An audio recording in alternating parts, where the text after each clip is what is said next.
Tugasku menemanimu. 你们身为神形，却掀起战争，是生灵涂炭，海神之戒。 Hai sahabat Pasuk, kembali bersama Miminata di sini. Kali ini kita akan melanjutkan menyelam dalam alur cerita novel Solen 2.5 Legenda Alam Dewa. Sebelum masuk ke dalam cerita, Mimin ingatkan, jangan lupa like, comment, and subscribe. Tanpa berlama-lama, Solen 2.5 Legenda Alam Dewa. Mari kita lanjutkan. Sebelum cahaya ungu jatuh dari langit, dan ketika jatuh ke kastil kehancuran, seluruh kastil kehancuran menjadi lebih terang dari sebelumnya yang redup. Cahaya ungu yang intens meledak, seolah-olah telah disuntik dengan vitalitas. Aura kehancuran yang lebih kuat mekar keluar. Di langit, kilatan guntur dan kilat ungu juga mulai bertahan. Itu adalah gelombang guntur dewa kehancuran yang berasal dari kastil yang hancur. Jauh di bawah kastil dia tiba di aula gelap yang dalam. Dengan lambaian tangan kanannya, cahaya ungu bertahan dan lentera istana ungu tiba-tiba menyala di sekitar aula, memancarkan warna ungu yang mulia dan merusak. Di tengah aula ini terdapat sebuah bola bundar yang sangat besar dengan diameter 10 meter. Di dalamnya tampak terdapat semacam cairan yang terus-menerus berdenyut. Dewa kehancuran melangkah mendekati bola itu dan bergumam pada dirinya sendiri. Kau selalu mengatakan kepadaku bahwa akhir dari kehancuran adalah kelahiran kembali. Kau selalu menggunakan kelembutanmu untuk melenyapkan permusuhan di hatiku. Tapi bagaimanapun juga, akulah dewa kehancuran. Lagi pula, aku hanya tahu kehancuran. Dia benar dan kau juga benar. Jika kau ada di pihaknya, mungkin aku akan kehilangan banyak. Tetapi kau tidak melakukannya. Hanya karena kau adalah istriku. Aku telah hidup terlalu lama, tetapi di saat-saat terakhir ini aku merasakan arti dari kehancuran keberadaan. Dan itu sepadan. Membuka lengannya, mata dewa kehancuran berangsur-angsur berubah menjadi ungu tua dan lapisan cahaya ungu pekat mulai mekar dari tubuhnya. Jika ada dewa lain di sini, mereka akan terkejut menemukan bahwa dewa kehancuran sebenarnya sedang membakar api ilahinya sendiri. Itulah api kehidupan sebagai dewa. Lengannya yang terentang mencengkram bola besar itu dan cahaya ungu pekat yang naik dari tubuhnya perlahan-lahan disuntikkan ke dalam bola besar itu melalui lengannya. Seketika, bola itu mulai menyala dan cairan di dalamnya berwarna ungu tua. Gagasan kehancuran, niat kehancuran yang mengerikan tiba-tiba melonjak. Bola ini adalah gagasan kehancuran yang diserap, dipadatkan dan diekstraksi dari angkasa ketika alam dewa pertama kali didirikan. Itu adalah nafas kehancuran paling murni di alam semesta. Dan gagasan kehancuran ini juga merupakan salah satu inti alam dewa dan telah menjaga alam dewa. Pada saat yang sama itu juga tubuh sejati dewa kehancuran. Selain dewa kehancuran, hanya Dewi Kehidupan yang tahu identitas aslinya, karena ketika pohon kehidupan kuno masih berupa pohon muda, ia tumbuh dari kondensasi kehancuran ini.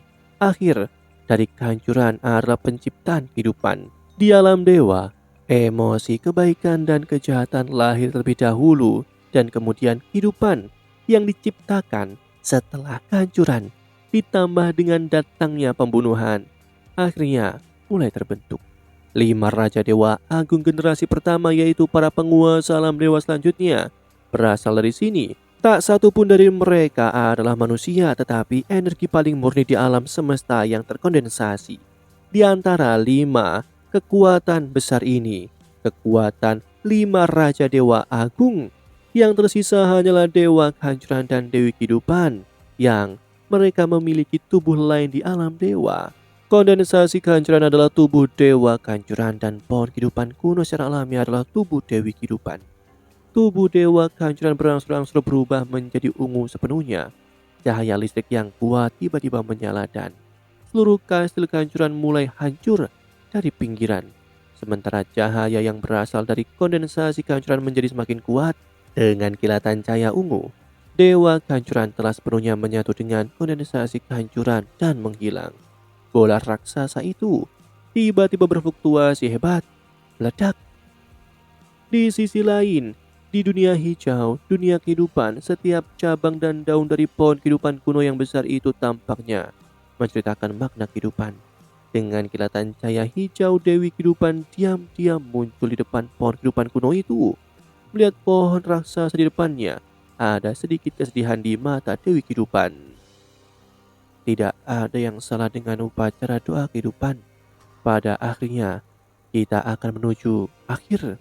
Kita telah hidup terlalu lama. Apapun kesalahannya, wajar bagiku untuk menembusnya dengannya. Ya benar, dia tidak kalah. Jika kau kalah, jika kau menanggung apa yang kau lakukan sendiri, kau tidak akan kalah. Kita akhirnya akan sepenuhnya bersama.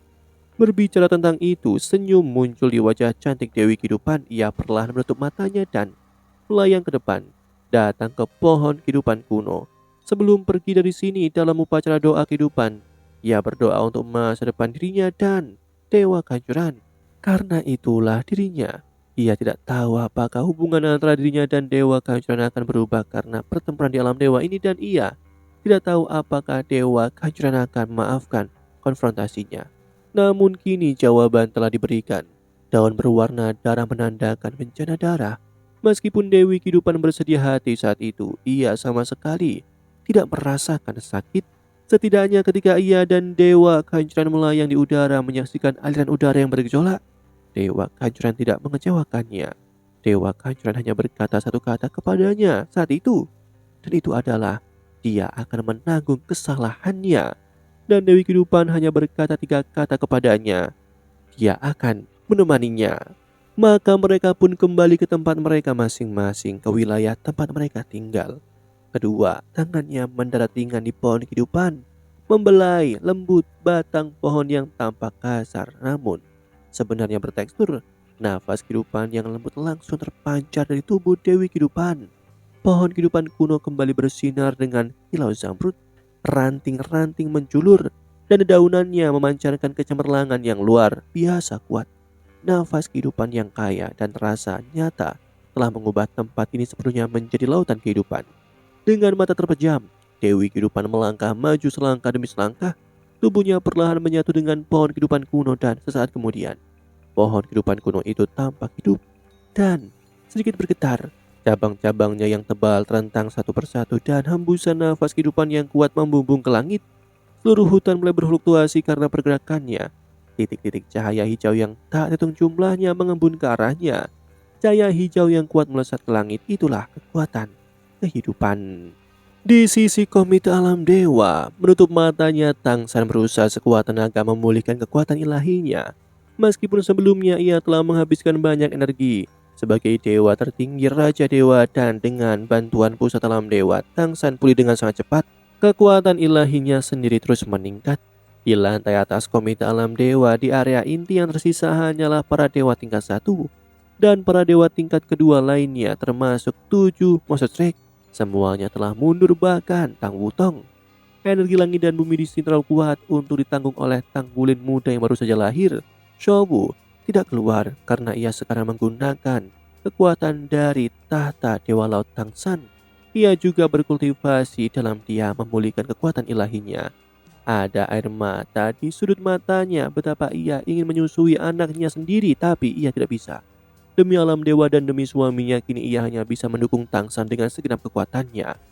Tiba-tiba kini Tangsan membuka matanya, mengangkat tangan kanannya dan membelai tirai cahaya. Seketika tirai cahaya berubah dan pemandangan di depannya berubah drastis. Di dalam tirai cahaya sebuah cahaya ungu yang kuat dengan gagasan kehancuran yang seolah mampu menghancurkan segalanya membumbung tinggi ke angkasa. Ketika mencapai ketinggian tertentu di udara, cahaya itu tiba-tiba terbelah, membelah 108 cahaya ungu menyelimuti seluruh alam dewa. Melalui layar di pusat alam dewa dapat dilihat bahwa 108 cahaya ungu itu baru saja jatuh menimpa 108 pilar kekuatan pikiran. Mata Tangsan sedikit menyipit.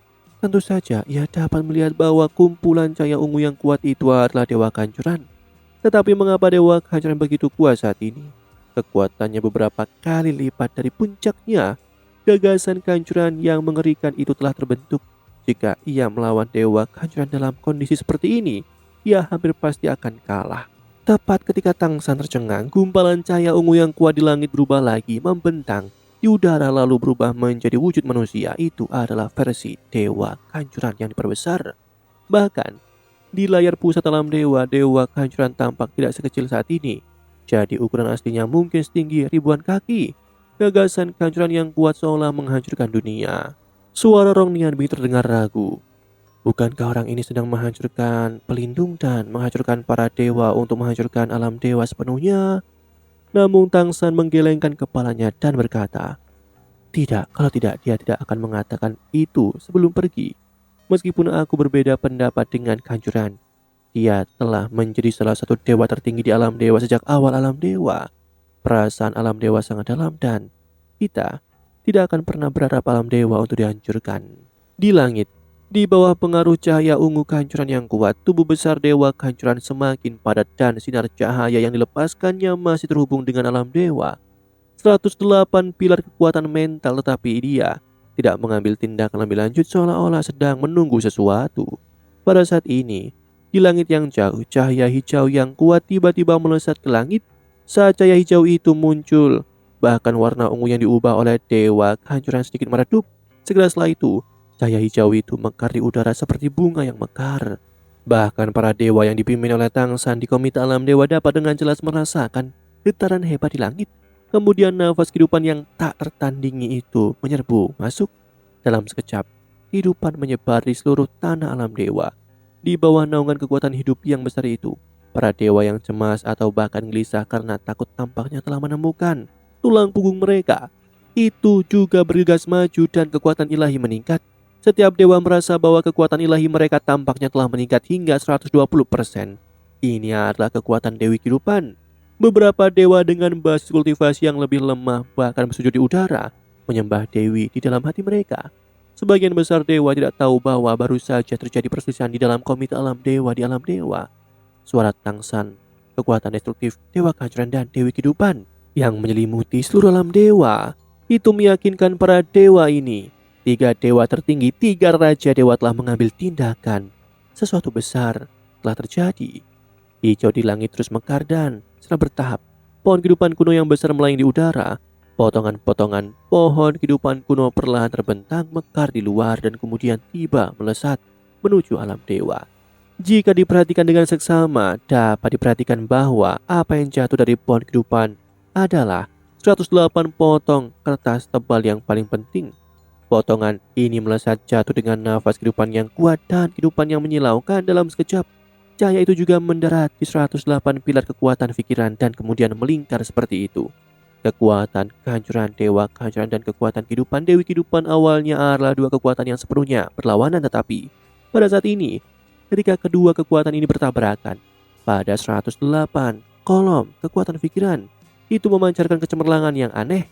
Warna merah muda yang aneh muncul, kemuliaannya mengguncang seluruh alam dewa. Aura merah muda itu mengandung kekuatan dari Dewi Kehidupan dan kekuatan dari Dewa Kehancuran. 2 suara berdengung terdengar. Alam dewa bergetar lagi, tetapi dibandingkan sebelumnya, getarannya kali ini jauh lebih kuat. Ini juga menunjukkan bahwa aliran ruang dan waktu yang kacau ini selangkah lebih dekat ke alam dewa. Sebuah gagasan kehancuran yang dahsyat bergema di udara dan nafas kehidupan yang kaya seakan mengambil alih di ujung kehancuran. 2 energi raksasa yang saling bertentangan kini saling melengkapi.